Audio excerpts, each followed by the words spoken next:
Hey everybody, Justin White here, and you are about to listen to episode 24 of Power Forward.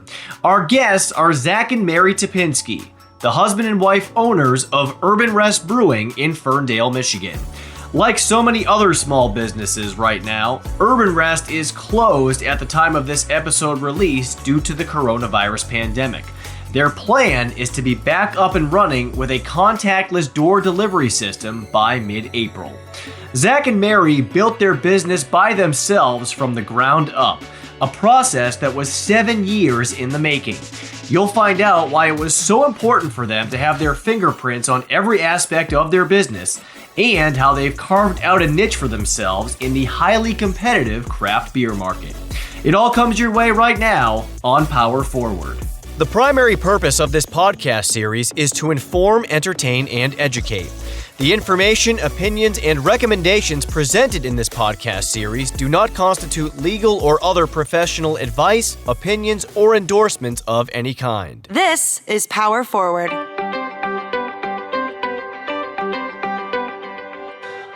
All right, welcome back to Power Forward. Justin White alongside Mateen Cleaves. Mateen, what's happening, my friend?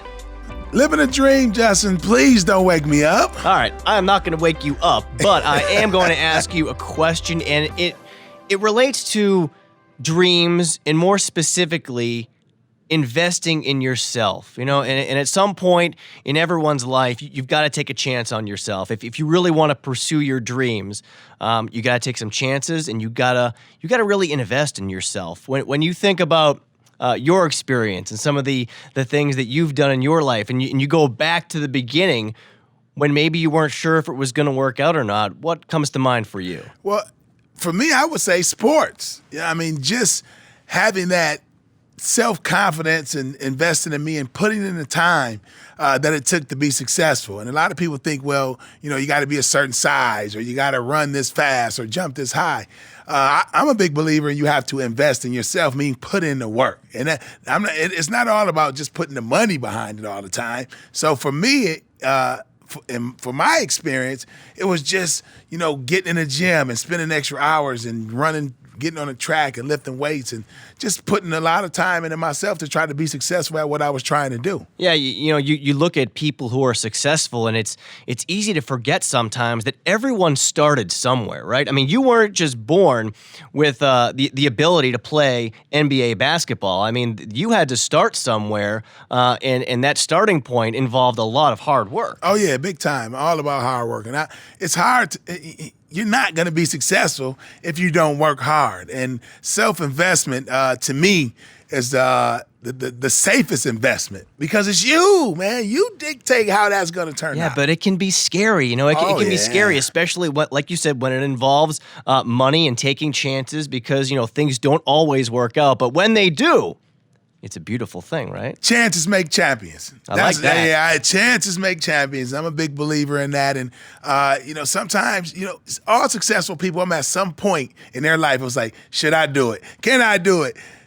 Go for it. And most successful people, they went for it, and, hey, they made it happen. But if you're going to invest in anybody, invest in yourself. Well, that's a great segue, so good on you. That's a great segue to our guest today, because they are the co-owners of Urbanrest Brewing in Ferndale, Michigan. Zach and Mary Typinski, welcome to Power Forward. Thank you very much. It's nice to be here. So not only are you guys the co-owners of Urbanrest, you are also husband and wife. We are. What is that like? Just for starters, to be in business with your spouse? Well, it's been invaluable for us, to be quite honest. You know, and back to what Mateen was saying. You know, with believing in yourself. You know, we worked on our team first. You know, so to speak, and having her and I on the same team for a decade now, building the foundation for the business. I mean, we couldn't have done it without each other, in my opinion.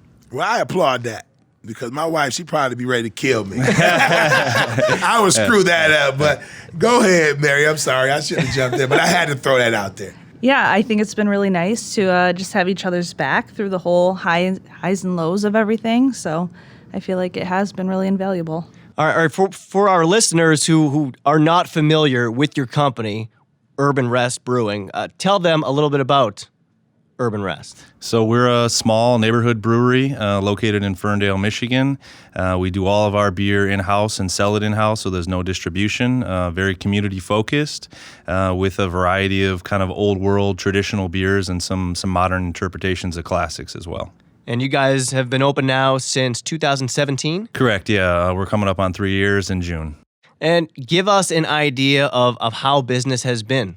Business has been great. To be honest, it's exceeded expectations for us. We are at the point now where we're reaching kind of our 5-year plan that we had in the business plan. And so we've expanded capacity immensely 5 or 6 times, I think, at this point. And obviously, we started very small and bootstrapped it.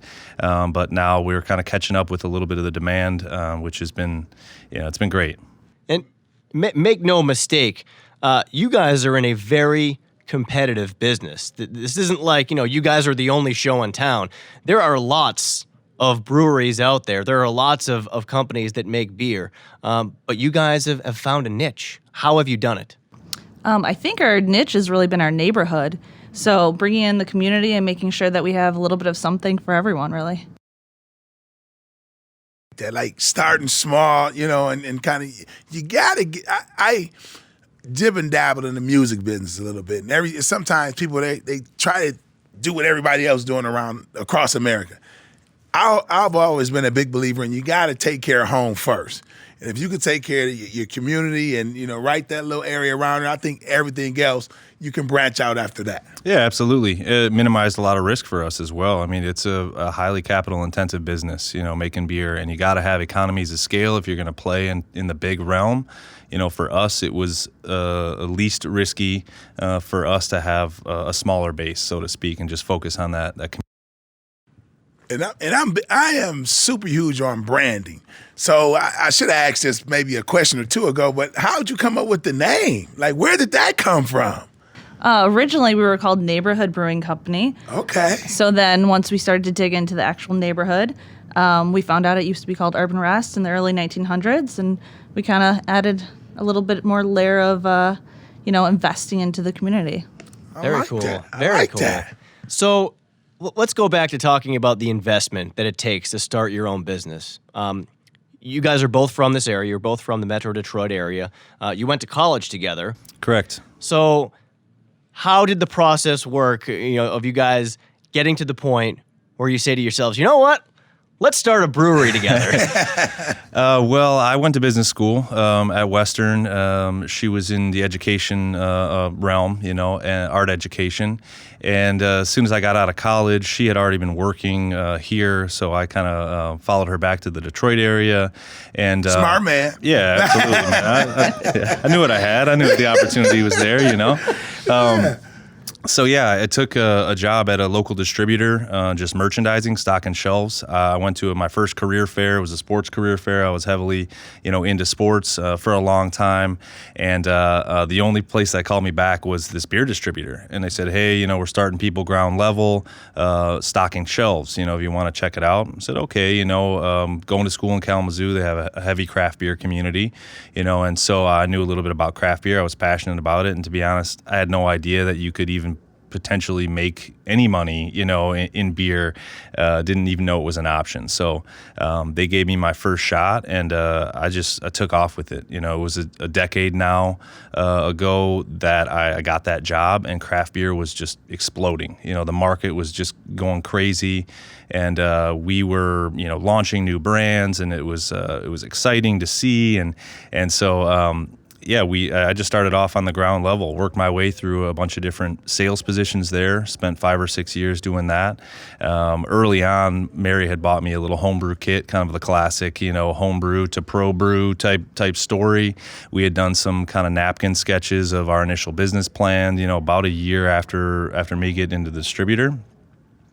And then, kind of just work different areas. So those different sales jobs, I was able to work on premise and off premise and get a real diversified skill set of how exactly to sell beer and how beer, was being sold. At that point, I transitioned into a brewery sales management sales management position for the state of Michigan, and got to launch a brand throughout the Midwest as well as in Michigan. And so it was important to know all these different facets, try and get again a real diversified skill set. And so on that note, having the business and sales experience, and having Mary have her diversified skill set, with people management, with the restaurant management. She had been working in restaurants and service, pretty much her whole professional career. And so us having those different avenues really kind of gave us our core foundation. Zach, now you got me excited, man. Now I'm becoming a super fan of you guys. Some people, especially getting out of college, they want manager positions. They it's an ego there sometimes. It seems like you just wanted to get your foot in the door. I see it in the NBA sometimes. Everybody wants to be a lottery pick or first round pick, but certain guys, hey, just give me a shot. Let me get my foot in the door and learn and feel my way through. But I love that story because you just got in and you learned and you grew and now look what happened. And I think and maybe I should ask this question. Did the experience from all those different positions help you where you are now? Oh, tremendously. It not going into that with all that knowledge, I would have been blind to a lot of things, and having that perspective has really helped, and gaining the perspective of others and not being afraid to ask, other people, how they got into it. It's just, there's no way I could have done it without that experience. Don't be so smart you're dumb. And I look at it like that. Right. I jumped into the mortgage industry, and same thing. I asked a bunch of questions, and I still ask a bunch of questions because there's a lot of stuff I just don't know. But don't be so smart you're dumb. Never be afraid to ask a question. It pays to be curious. Right. There's no doubt. Good point. Speaking of pay, money and investment, and it takes money to start a business. So you talked about your experience. You get into the beer business at the right time. Like you said, it's just exploding. So then, take us through the conversations you guys are having when you start thinking about opening your own place and everything it's going to take to pull this off and do it successfully. Well, for us, we had just graduated college. We didn't have any money. We were living with her dad, at the time, like I said earlier, it's a very capital-intensive business, and so her and I just sat down and said, what type of brewery do we want to create? At the time, obviously, we had little to no idea other than, some of the foundational principles, but knew it was going to cost us a lot of money. And so Mary's strong expertise in finance and financial planning, she found a way for us to basically live off of her salary and invest 100% of mine, and so that included, some, low risk investments and things like that. We had a 401k match at the places I was at, and maxing those things out, I was able to take some, an early distribution on that. That was a little bit of seed money for us to start the company. And so, we sacrificed for a great many years, just living in small apartments, structuring our meal planning, it's pretty regimented, but it's what it took to get here. Mary, you guys had to be on the same page. To make those kinds of sacrifices, it seems like, you couldn't be in one place and Zach in another. Tell us a little bit about that process. Yeah, it took us 7 years to get open. So we were living on a month-to-month basis. We were like, okay, this month we're buying this tank and we're going to do what it takes, whether, just a lot of sacrificing. Did you during those 7 years, and be honest with me, did you guys ever say this might not be worth it, or kind of got cold feet? Not necessarily cold feet, but we hit some rock bottoms, and I think that you could see how a lot of businesses fail in those initial startup periods because things get dark, things get really tough, and we're talking about putting having children on hold, to try and reach these goals, of starting a brewery. And so, there were a lot of digging deep moments for sure where we didn't know whether or not we could do it. We didn't know mainly whether or not we could afford to do it, and on our trajectory, it was like, all right, this is going to take a decade to do. So, all right, let's see if we can, do it in less time than that. Ended up taking, 7, but we didn't want to sacrifice, one, equity and the control of the business, but we also wanted to do it our way. There's opportunities out there for big investors that want to be hands off, throw a bunch of money at you, and this and that.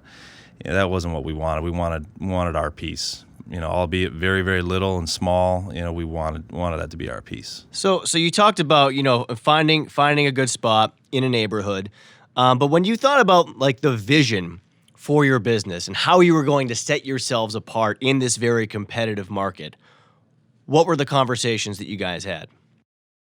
Well, I think that we initially thought that we were going to have a kitchen, we were going to serve pizza, and we had this whole idea, and then we ran out of money, we ran out of time.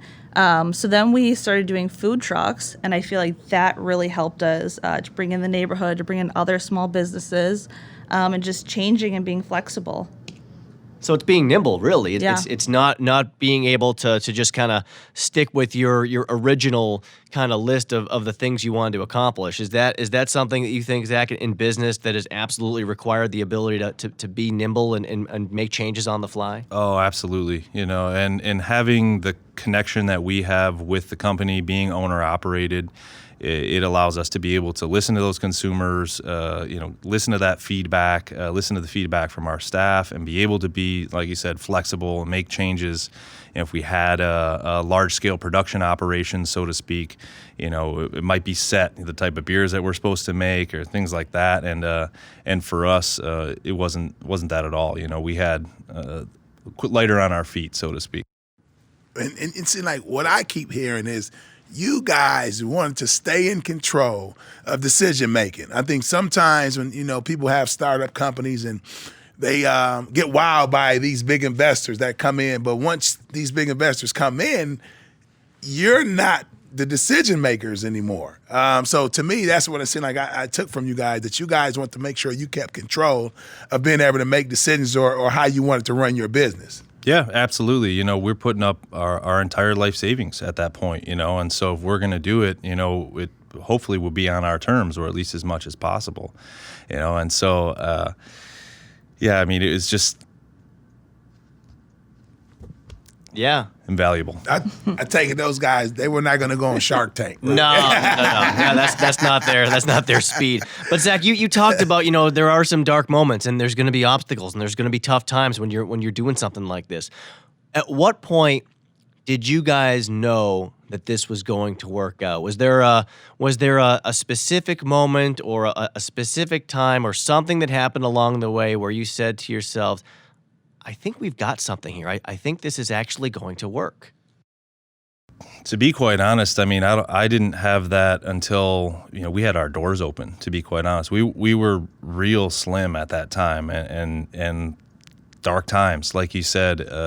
And then when people came in and gave us the feedback that they did, we knew if we could keep ourselves in a good cash flow position to keep up with that demand, that potentially we would have a go at, actually doing this thing. And so I can't say that I was guaranteed. We knew the opportunity we had, given my experience in the market, in the craft beer realm, we knew that the opportunity was there. But business is tough, man. It's a grind, and opening a business, you could see how people fail on the way there. It's tough. It's incredibly tough. I think it's easier to run the business than it is to open a business. There's money coming in. There's when there's no money coming in and you put out a lot of cash, on a very frequent basis. It's tough.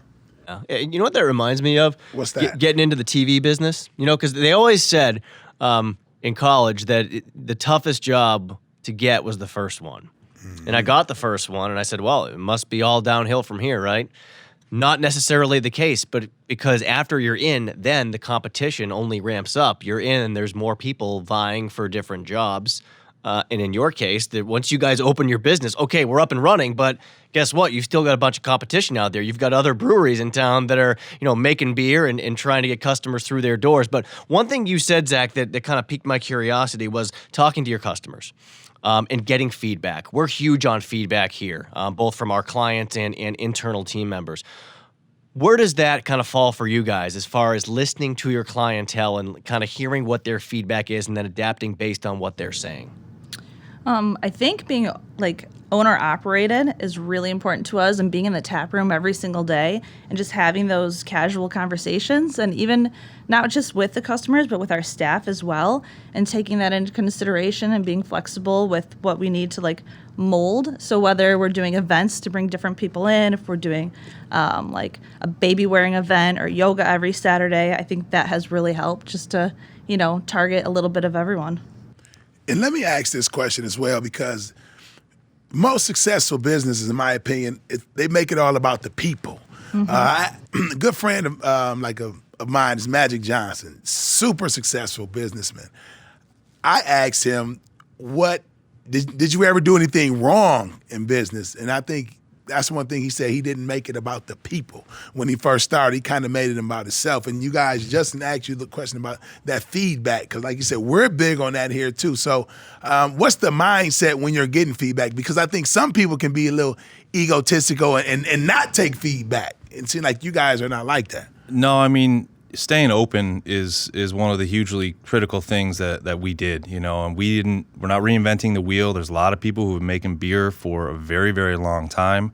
We're not doing anything totally new, so to speak, but staying open, having humility, being a brewer. I love more than anything to create and to work with my hands. And so being a brewer, you're not in control. And so having that humility and knowing you have to, depend on, others for feedback and whether or not they're enjoying it or they want a different style, or this or that, or, being able to respond to them in different ways. Now, as far as strategy goes and making certain decisions, I know that you guys have had to do some things. You've had to get your hands dirty. And I know there's a story about the cooler that you have at Urbanrest and where it came from. Tell our listeners about that. So we are bootstrappers, Mary and I have always been scrappers. We're highly competitive. It goes back to, the athletics, and competition there. But that said, we had a friend who worked in the HVAC field, and he called us one day and said, "Hey, there's a cooler available at this old, supermarket. They're going to demo it, and it'll be out of here tomorrow. It's yours if you can get it out of here within 24 hours, and it's free." Oh. And we're talking like a 30 by 30 cooler, like a humongous cooler, between $50,000 and $75,000 value for us if we were going to buy it new, and to be honest, we didn't have a cooler at that point. We didn't even have one on the radar. We knew we were going to get, a small one, but again, just kind of staying open, stay flexible. We rented a truck. We relied on my buddy who was in that HVAC realm to help us understand how to disassemble it. And so, yeah, we disassembled this cooler. Took us about 17 hours straight of work. What? 30 by 30. I mean, an absolute massive puzzle. Basically, it's linked together in a bunch of small, not small, but 8 by 4 foot panels. And so you just start at one corner and work your way through the whole thing.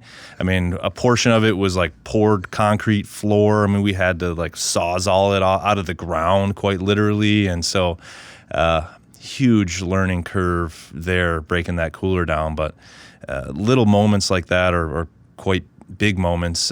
Frankly, I mean, those wins were super essential for us. It was like, oh my gosh, I see the light for this. This could happen. So, maybe back to your question earlier, you'd see these little glimpses and these little shines.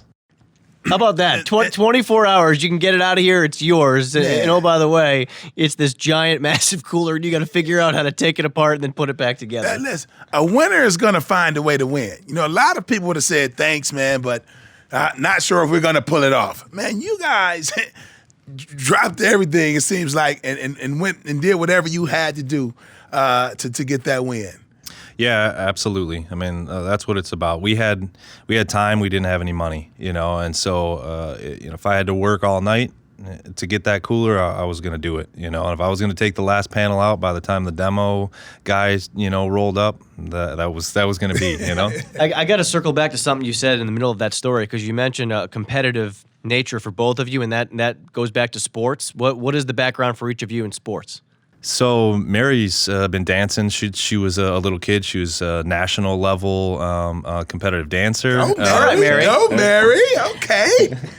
I know she wouldn't say that, so that's why I said it for her. Okay. She's blushing right now. And I grew up playing, sports every season. I played football, I played basketball, baseball, wrestling. I mean, I literally did everything, tennis. But baseball is what really, got me the longest. I started to kind of weed out some of the competitive sports, as I got more and more closed head injuries and whatnot. And so Smart guy. Yeah. But baseball was it for me.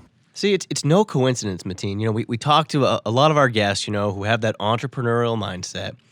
It goes back to sports and having that competitive mindset. It does. And you know what I think about, it just gets crazy. I don't dislike people that didn't play sports. I don't.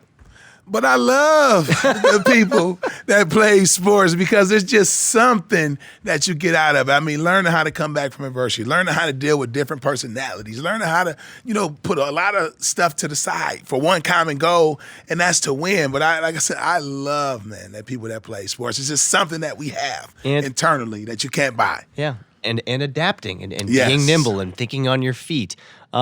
One interesting aspect of your business, and I think you guys mentioned this earlier, is that you do not distribute your beer. And, the common person out there would look at you guys and say, well, you guys clearly have a good product. People enjoy your beer. They come to your brewery to drink your beer because they like it. So why aren't you trying to make more money by distributing that beer? Well, I mean, to be honest, the time that I had spent in the distribution realm, you see how slim those margins are. You see how competitive that market is. We wanted to have a neighborhood spot. We wanted to have, what we like to call a third place. You have home, you have work, and then you have your third place, which is your community gathering spot. We are not trying to light the beer world on fire. We're not trying to, make the most, in Michigan or in the country, or anything like that. But it also boils down to margins. The margins are incredibly slim in the distribution realm, and we don't have the economies of scale to support that. So we simply can't make enough beer to be profitable at this point unless we do sell it at home.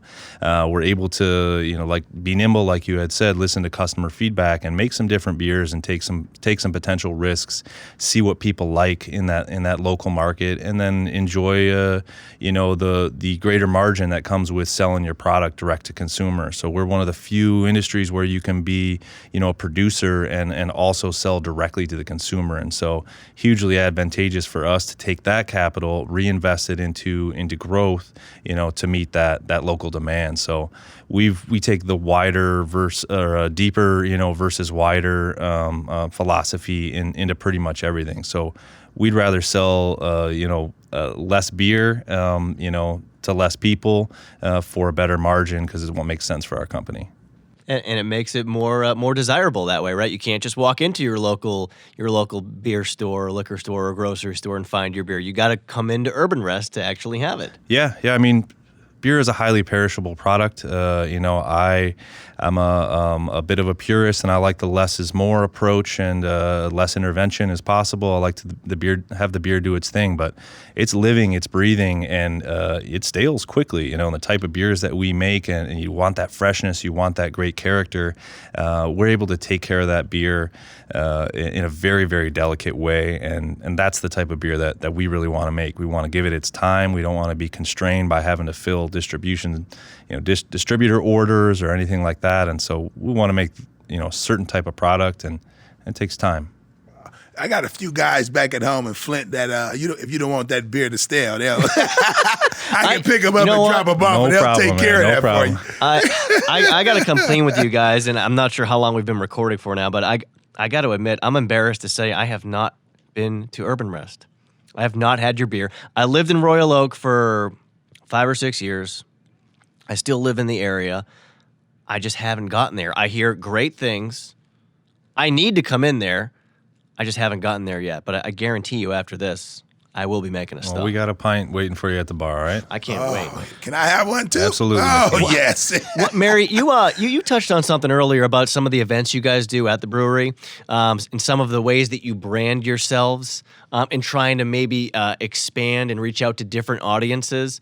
What is the approach when it comes to that? You know, when you're not just trying to sell beer to people who like drinking beer, right? You're looking to bring in people from all different backgrounds. Right. We're just trying to diversify. So we're just trying to get everybody in and everybody to experience our place and hear our story and kind of see what we're all about. So what have you guys done? You said yoga? Yep, we do yoga every Saturday. Yoga? Yep. At the brewery? At the brewery, class in a glass. Yep. Wow. And come get kombucha or beer after, cider. We've done animal charities. We do weddings, showers, just a little bit of everything. We have motorcycle events, baby wearing events. Petting zoo. I mean, Wow. all kinds of stuff. Where do you guys come up with this stuff? Right. Who does it?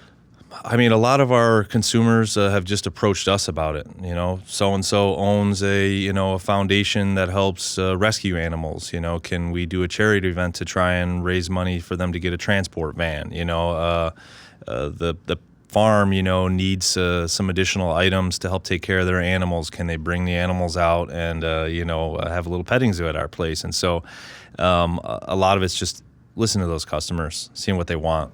Yeah, supporting other businesses and trying to help other people out. Isn't it crazy how that works? I mean, it's essentially networking what you guys are doing, right? I mean, you listen to your customers, they come in, they start chatting you up, they mention this particular cause they're passionate about.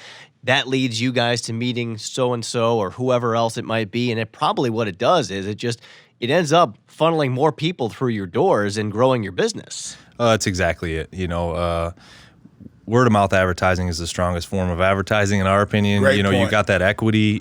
People they went to this event at Urbanrest. They had a great time. They were able to buy a beer and enjoy a beer, and a portion of the proceeds get donated to a charity, or something.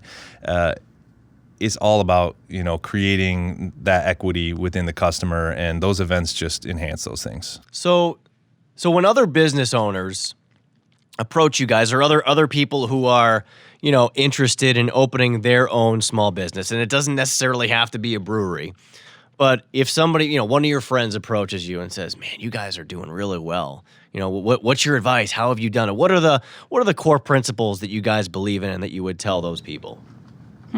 I think basically be present, be there, spend your time in your business and hear what people are saying. We've always been talking about being flexible today, I feel like, right? Yeah, being open, being flexible, and adaptive.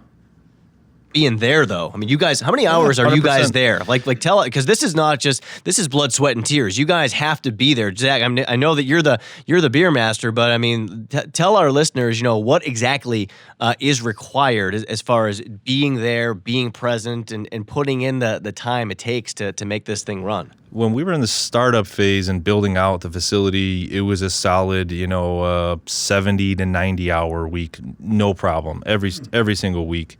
At this point, the business kind of follows us everywhere, and we're able to do a lot of things from home as well. And so to quantify, we're always there. We're always there.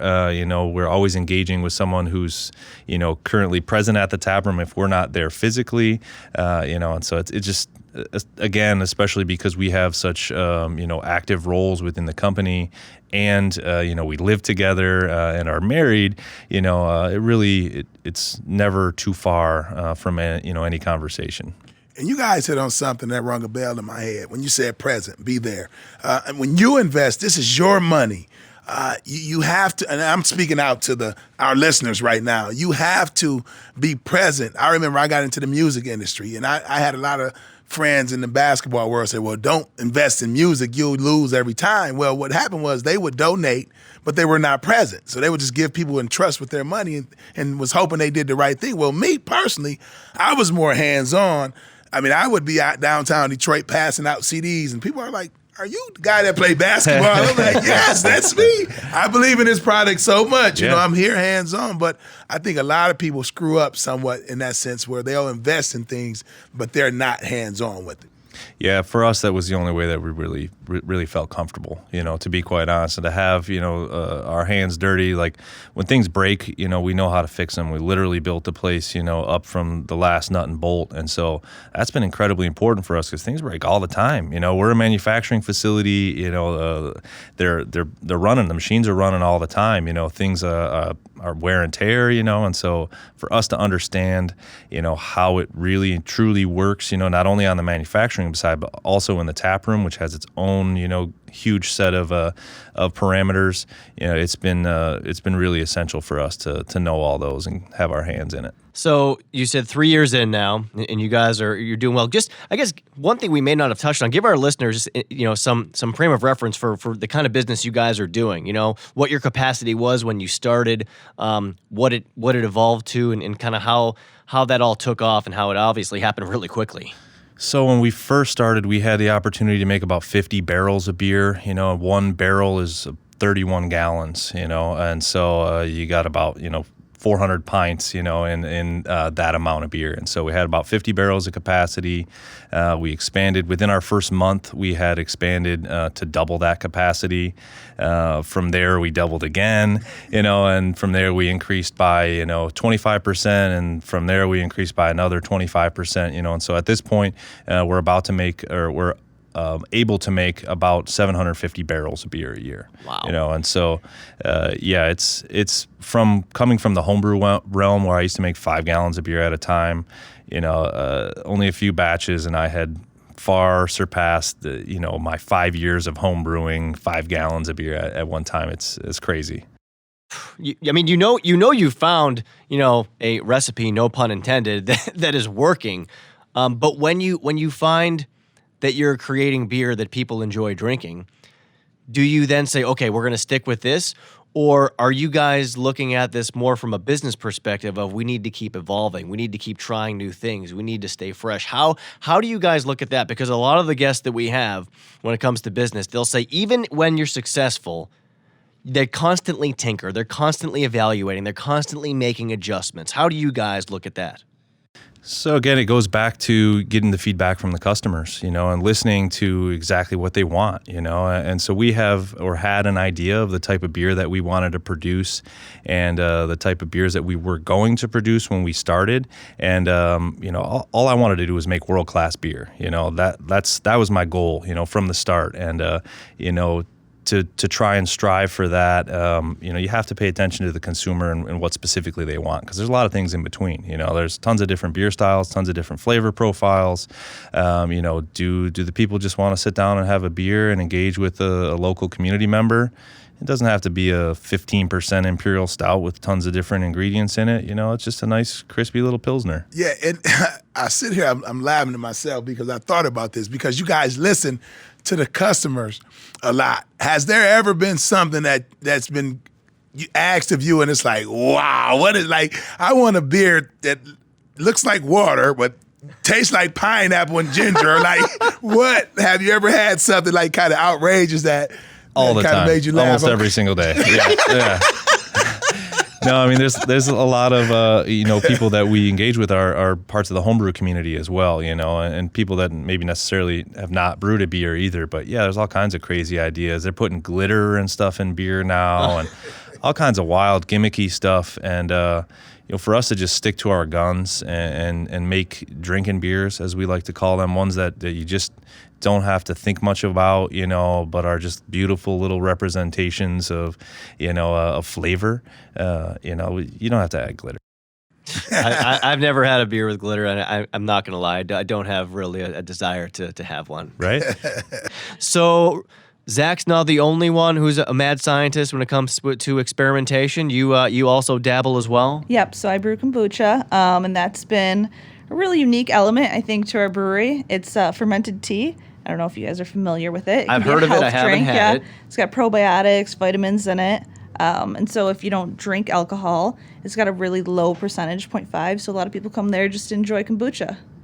How about that? Yeah. Kombucha. Yeah. I like it. You just like saying that word. Yeah, I want to try that. I mean, we've had people that have never had our beer. They come in specifically and only for the kombucha. We put on, 5 gallons of it because it was something that we were doing at home. It wasn't in the initial part of the business plan. We were just like, again, back to kind of pivoting and listening to what our consumers wanted.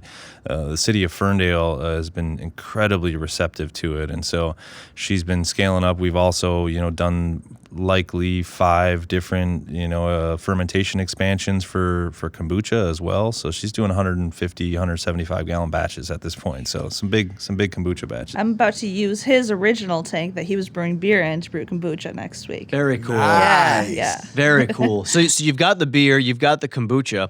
What about the space? How do you describe the environment that you have at Urbanrest? And you mentioned the neighborhood. You wanted to have that neighborhood feel. How do you describe the actual space that you guys have?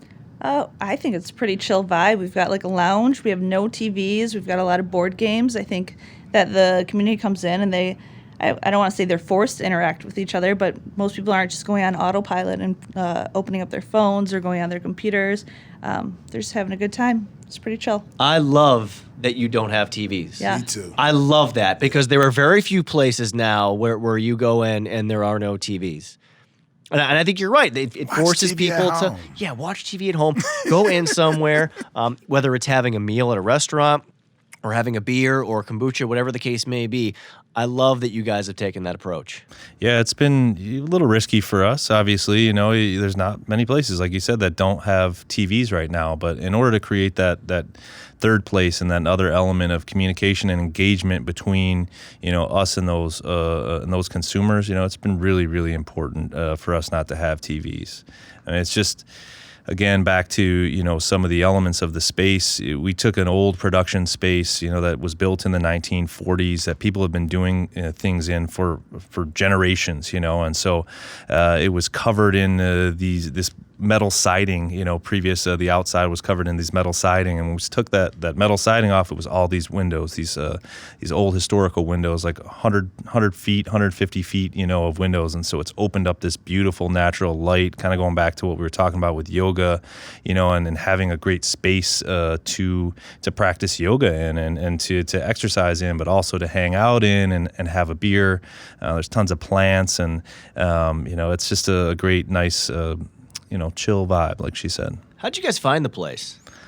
So we had looked pretty much all over Michigan, and in our kind of exploratory phase of finding a building, we really thought Ferndale was kind of out of our league. It's a highly competitive market and highly competitive area. Well, we had kind of zeroed in on Ferndale. We had looked at a few buildings that were owned by the city. After vetting those, found that they weren't going to work for us, and the city said, hey, there's this guy who's got a building on the north side of town, check it out and see what's going on. And so we were in a 60,000 square foot building. We took a little corner, that was right on the end, about 5,000 square feet of it. At this point, we have close to 7,000 square feet of it. But yeah, there's 16 other producers in that building. And so guys who are woodworkers and metal shop guys and beard balm, an oil company, all kinds of people making things, so it's a bit of a hub for us of people who are working with their hands and creating stuff. We talked earlier about branding and social media, but from a marketing aspect and marketing your brand and marketing Urbanrest, what is your strategy there? I think, again, just telling our story and really just trying to tell the consumer who we are. We're not just trying to sell beer. We're selling who we are, and we're selling, everything that we are to the community. You mentioned word of mouth, being a huge thing for you guys. What about, social media? I mean, do you guys put a heavy emphasis on putting yourselves out there and growing your brand via social media? It is. It's a great way to tell our story and to reach a lot of people. It's a lot of work. We split the role together. I feel like it can take up your entire day, just stories and posting and just trying to reach a little bit of everyone. Wow, you guys are really hands-on, because usually they pay people to do that. Oh, I mean, we do everything: accounting, bookkeeping, production, social media, taproom management. I mean, that's the only way that we've been able to be profitable, and we're still bootstrapping, we're still scrapping, and we're still very early on in the maturity, of our company. And so we continue to maintain those roles so that we can have, the most accurate pulse on the business that we can. I'm sure, though, as you think about the future, you've probably talked about getting to a point where you will have to start delegating. You will have to give some control to people that work for you, just so you can kind of, like you said, continue to scale and continue to be successful. As you think about the future and getting to that point where you will have to kind of delegate and not have it be quite as hands-on, what kind of comes to mind for you? And please don't cry. Because it's part of growth, right? That's an inevitable part of growing. Yeah, I mean, for us, we wanted to understand the basics of how to run the business, and then focus on our areas of expertise and our strong point, and delegate, those tasks to other folks. And so, in our, third year now, or almost third year of business, that's been the big focus for us. Is okay, we understand, what it looks like to do these certain roles. We have a great staff in place. A lot of them have been with us from the start. And so one of the huge issues with the restaurant business is employee retention. They want what's hot, what's new. We've had, I think 6 employees that have been with us literally from day one. And so for them to know and understand where we came from, what we represent, it's been a lot easier for us to start to delegate those tasks and to get people to help us in the production realm. And so, we're starting to look at those key roles, and we've got, folks in place, the infrastructure there, and so with being parents, coming soon, it's been important for us to make sure that we're, shifting some priorities to other folks. Well, that says something about you guys that have that retention. I mean, you're doing something right. So kudos to that. Now, if I was starting my business and I had to hire staff, and I asked you, like, what do you look at? What do you look for in a person when they're interviewing, at your company?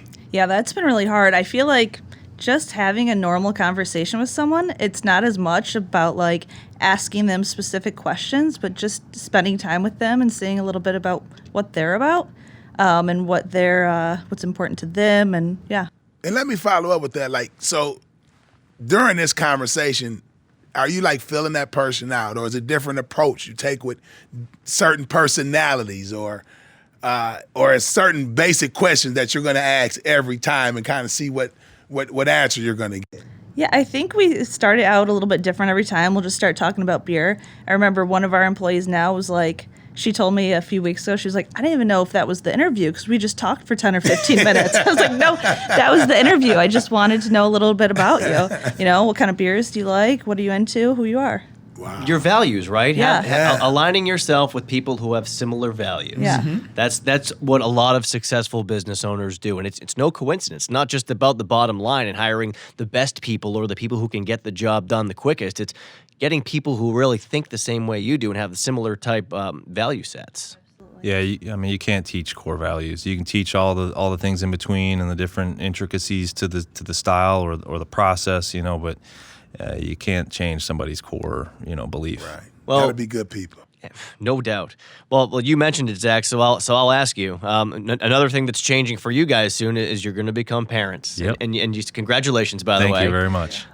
You should see the smile on his face. You guys are having a boy. We're having a little baby boy. Yeah. Oh, And you said you guys had to put this off for a while so you could focus on getting the business up and running. Yeah. And now it's happening. You're going to be parents. What are the thoughts that come to mind for both of you as this experience awaits?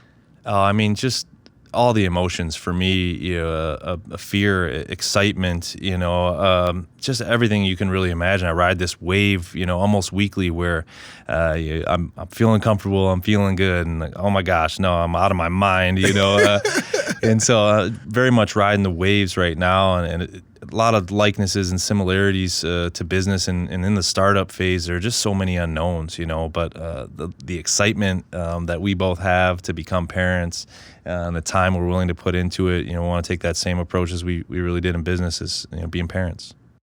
Yeah, and just trying to put some systems in place. I feel like we think we have ideas of what it's going to be like, but just as we know with business, everything changes, and we just have to be flexible. Well, you're going to be behind the bar with the baby, rocking the baby Bjorn, right? That's the plan. That's going to be great. Everyone will come in, drink the beer, and be like, oh, look at the cute baby. And then she's the owner too. Oh my gosh, this is great. I want to get dibs because I know he's going to play sports. So by that time, right. I'll be old and just coaching by then. So I was gonna say, I need him on my team because he's going to be successful. Zach, will he be home brewing before he can walk? Oh, 100%. He's going to be professional brewing before he can walk. I love it. To kind of circle back to where we started in talking about investing in yourself and taking risk, for our listeners out there who may be thinking about doing something similar to what you guys have done, what would your message be to those people? You know, if they're having some doubts and they're not sure if they should take the leap and they're not sure if it's the right decision, when you reflect back on your experience, what would your message be to those people? Well, don't give up. You know, I mean, be tenacious, be patient, and be willing to put in the work in order to get to that spot. I think you guys spoke earlier about, you know, not being able to make the sacrifices or put in that extra work. You know, we weren't born to be successful business owners. We had to mold ourselves to be, you know, successful business owners. And so, believe in yourself. You know, believe in your team. You know, and be willing to fail and take risks. Mary? Yeah, I think exactly what he said. Just putting a good team together, believing in yourself, and putting in the time. You know, it takes a lot of time, and I think that being patient is really hard. That's exactly what we talked about at the beginning. Nobody, you know, you guys now have a successful brewery. People walk in who aren't familiar with your story, and they may say to them, they may have no idea that you guys made the sacrifices you did at the beginning, and have no idea, Zach, that you went and disassembled that cooler and hauled it over there, right? They probably don't know everything that went into getting you guys to the point where you're at now. No, I mean, they really don't. That's why it's nice to have that small network and that small community, because they tell our story. You know, we have people that stopped up that live in the neighborhood. You know, it took us 2+ years to build the place out. And so people would poke their heads in and they would say, hey, what's going on here? You know, and we would take them on a tour. And so they feel vested and they feel like they were there in the beginning. They saw what it looked like when we were, you know, struggling that night to build up the cooler, or, you know, they see us there late nights, you know, tinkering on stuff. And so having the local community be able to tell your story and tell, you know, those things that we did, those create those huge layers of equity for people that they're invested, you know, and staff, the same thing goes for them. And I know you guys are striving and kicking butt right now, but I want to ask a question that's probably a lot of listeners would love to hear. I asked Magic Johnson, was there a mistake that he made in business? So was there something when you first started out that you would say, you know, beware of this, don't do this? So is it something when you first started out that you would? Really, I mean, a big mistake for us, I think initially was thinking that we needed to involve more people, you know, in order to get the job done. And so we didn't have such advanced skill sets in certain areas. We didn't have the finances for it. And so, you know, we thought very frankly that we were going to have to, you know, find different ways to solve those issues. And what we found is, like, we just took a step back, took a lot more time, and try to learn those things as much as we can, and maybe not, you know, put ourselves at risk with other people, you know, because it's hard to create that long-term, you know, dedication to it that we had, you know, and so we found that maybe we involved, you know, you know, some things initially that we didn't trust ourselves on. This might be a rhetorical question, but having gone through all these experiences together as a husband and wife team who are also a business team, how has the business partnership strengthened your marriage and your relationship over time? I mean, I can't even describe it in words, to be quite honest. You know, having your partner, someone to quite frankly cry, you know, on their shoulder, someone to lift you up, you know, when you get down or when you hit a pit, that strengthens, you know, any relationship, you know, and any bond you have, even as friends, you know, or as husband and wife. And so, you know, for us, we feel unstoppable at times. Like, we can do anything if we do it together, if we put our heads to it, you know, and we, you know, work on it very hard. Like, you know, we feel like we, you know, have very much gained, you know, a lot of strength through this whole process, and that strength is carried on to our personal relationship too.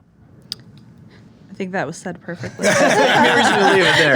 Well, you guys are gonna be amazing parents because you know all about hard work. You know all about putting in the time, and then that's what being a parent is, right, Mateen? You're gonna love it. Yeah, they'll be great. I'm excited. So many good things still to come for you guys. We really appreciate you taking the time to join us. Continued success with Urbanrest Brewing. Zach and Mary Typinski from Urbanrest in Ferndale, Michigan. If you haven't been, like me, go check them out. Thanks for joining us. We appreciate it, guys. Appreciate you having us. Thank you. Thank you. To make sure you never miss an episode of Power Forward, subscribe wherever you find your podcasts and leave us a review. And look for another new episode coming your way 2 weeks from now, featuring more inspirational stories of success. I'm Justin White. We'll see you next time on Power Forward.